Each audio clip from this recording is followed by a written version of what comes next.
नमस्कार आपण समस्त को टेक विज्ञान चैनल रे स्वागत। बंधुगण आज भिडियो आम जाना गोटे चमत्कारी वशीकरण प्रयोग विधि से प्रयोग विधि आपण मैंने गोटे गछ मध्यम करें गचर चेर मध्यम करें। देखो मुझे आपण मानक सबकि बरणी देदेवी आपण मैंने केमिति गछ मध्यम तंत्र प्रयोग करेंगे फल आपण मैंने जहाँ चाहिए वशीकरण हम से सब कहीदेवी। तेणु आप चिंता कर आवश्यक ना आपण मैंने भिडियो संपूर्ण भाव में देखला सबकि जाणीजे किंतु अधा देखिए किसी जानीपारे ना। चलतु आम जाणी संपूर्ण प्रयोग विधि किंतु मु आपण मानक गोटे रिक्वेस्ट करने चाहिए। देखंतु आपण माने जेहेतु आमको कॉल करूछंती मु आपण मानक अनुरोध करुछि आपण माने निर्दिष्ट टाइम रे कॉल करंतु। आ जदि आपण माने व्हाट्सएप रे मेसेज करूछंती ताहले डायरेक्ट आपण मानक समस्या सेठी लेखंतु हाय हेलो एही सब लेखिकी समय नष्ट करंतु नाही।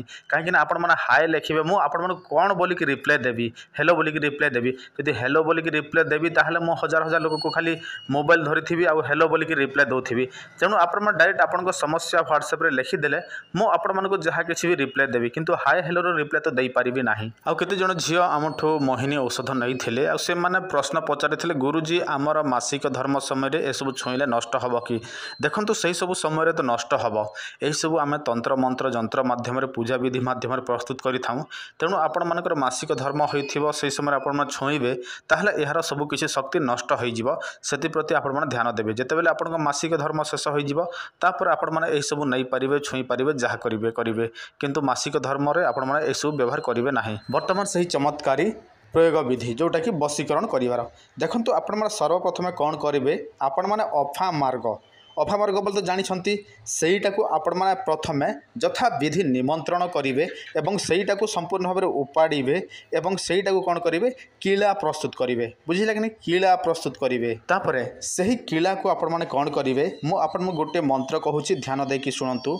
ओम मदन कामदेवाय फट स्वाहा ओम मदन कामदेवाय फट स्वाहा यही मंत्र रे आपण माने 7 थर अभिमंत्रित करेंगे एवं जहाँ घरे आपण माने पकेदेवे जहाँ नाम नहीं कि पकेदेवे से घरे जदि सी बास करुछि से संगे संग वशीकरण हेबाकु लागि थाए। किंतु आपण माने भाभी थिबे जे एटा अति सहज 7 थर मंत्र कहीदेले तो हेई गला किंतु सेमिति होए नाही। एही मंत्र को प्रथमे जागृत करबाकु पड़ी थाए काहेकि ना एही मंत्र सिद्धि मंत्र नुहे आ एही मंत्र हेउछि वशीकरण मंत्र।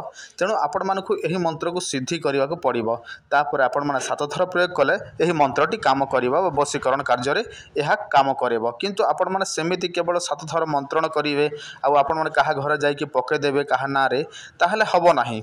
किंतु आपण माने एही मंत्रटी को सर्वप्रथम सिद्धि करिवे तापर जहार नाम नेबे एवं तांको घर सही किलाटी पके देबे से घरे थिबा लोक जहा ना नै थिले से वशीकरण हबो।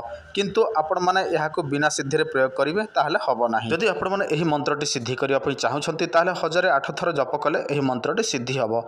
एही मंत्र क्यों दिन आरंभ करेंगे सिद्धि करने एथिपाई आम गोटे स्पेशल वीडियो अपलोड करूँ मंत्र जंत्र तंत्र केमिति सिद्धि कराए क्यों दिन आरंभ कराए ताहार शुभ तिथि बार नक्षत्र कौन सबकि विषय वस्तु से वीडियो आम आपको देदेचु। आपण मैंने से वीडियो देखि नियंतु तापर आपण मैंने एही वीडियो जहाँ कहुई से सब जानीपारे।